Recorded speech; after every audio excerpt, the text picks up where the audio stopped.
जय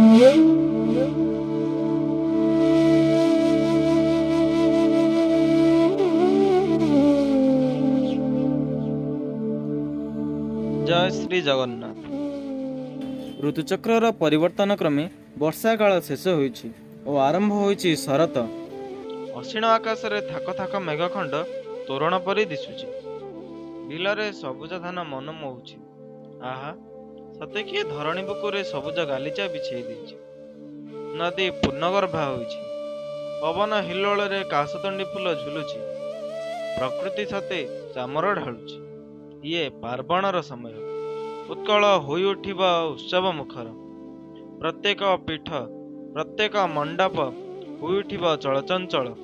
मांकर आगमनी हेब धरापृष्ठ।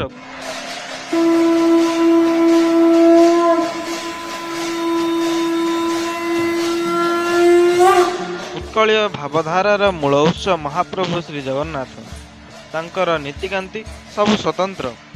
महाप्रभुंकर क्षेत्र श्रीक्षेत्र मध्य अनेक स्वतंत्रता वहन करे।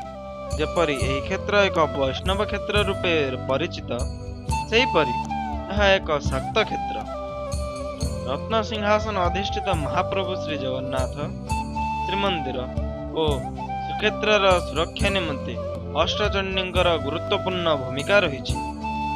एही अष्टचंडी को नहीं श्रीक्षेत्रर शाक्त परंपरा समृद्ध होइछि।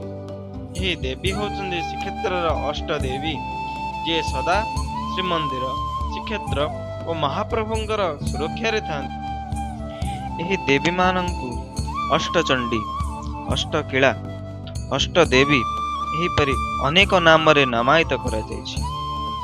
एही देवी मानंक जोगु श्रीक्षेत्रर कौनसी प्रकार मध्य क्षति होई पारे नाही। एपरिकी महाप्रलय मध्य एही क्षेत्रर किछि भी क्षति करि पारे नाही।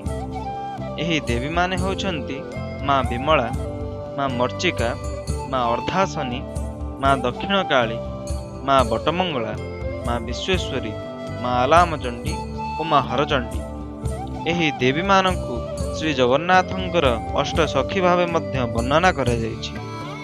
केवल एतिक नुह, एही देवी मानंकु नै प्राचीन ओडिया साहित्य होइछि समृद्ध। कवि सम्राटंकर नीलाद्रिश ज्योतिषारे चोर चतुर मणि चातुरी पणे जाणी चंडीए चक्र रचिछंती। चित्त चोर बोलिण चोर चोर प्रमाण चारु डोरे चलावंती हे नीलाद्रिश।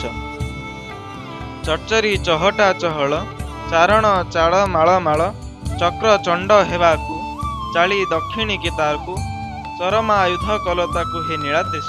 एपरि वर्णना देखिବାକୁ मिलिଥାଏ। ଏହି विशेष उपक्रमणिका सह आमे आरंभ करियाକୁ जाउछु श्रीक्षेत्र और अष्टचंडी। महाप्रभु माँ विमलांकर अशेष कृपा को पाथेय करी आमे महाप्रभुंकर श्रीसामरु आपणଙ୍କ निकटକୁ अनेक माधुर्य पहुंचाको चेष्टा करूछु। आशा करे आपणକୁ ଭଲ ଲାଗିବ। धन्यवाद। जय जगन्नाथ।